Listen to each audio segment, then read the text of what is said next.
database has star maps of all the known galaxy.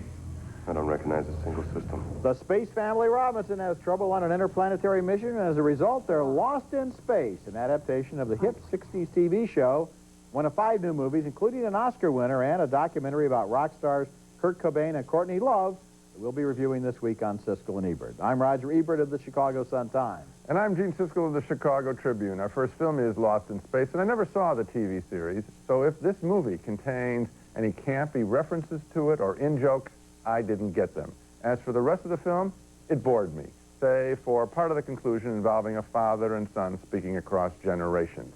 The premise is simple enough. The Robinson family is launched into space as an experiment to colonize a newly discovered planet that can be inhabited safely by Earthlings. But the mission goes haywire due to a saboteur played by Gary Oldman, who messes with the onboard computer that is supposed to take care of the Robinsons. Sadly, I fear I have far more dire deeds in store for you. Robot is online, reviewing primary directives. 16 hours into mission, destroy Robinson family. Destroy all systems. To save the day, the littlest Robinson, young Will, rises to the occasion. Robot, disable pulse blaster. Command accepted. Cancel attack sequence and stand by. The family wants to come to the science fair. From the science fair to the family. Also trying to help on board is the ship's pilot, played by Matt LeBlanc from TV's Friends, who doesn't always agree with Professor Robinson, who's played by William Hurt. Really good actors reciting stiff dialogue. I'm going to do whatever I think it takes to ensure the success of this mission, with or without your help. Is that clear, Professor? Am I interrupting something? Now, if you've finished hosing down the decks with testosterone, I suggest you come with me. I may have found a way to get us off this planet.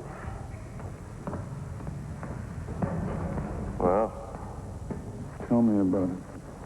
And that was Mimi Rogers as Mrs. Robinson. Basically, I didn't enjoy meeting this Robinson family, and I didn't really care what happened to them. And the special effects weren't all that special. Lost in Space is standard outer space soap opera. A mixed but negative review for me. I simply can't recommend it. My review is not even mixed. It's way, way down with my thumb, because I thought this I wonder movie, when I said the word mixed, what did I like? You liked the speech at the end of the father and the son, thank you for reminding me. I thought that was cornball. And I'm telling you, among everything else that you've already touched on in this movie, why did they shoot it in such murky colors? It all looks dark, muddy and dark and unattractive. No bright colors like at least it might be more fun to look at if the cinematography had been a little livelier. But the whole thing just seems kind of like it's in a murk somehow. My recollection of the TV show, just in flipping through the dial, is that they would be in another planet. You know, I guess they went from planet to planet, all right, testing them out.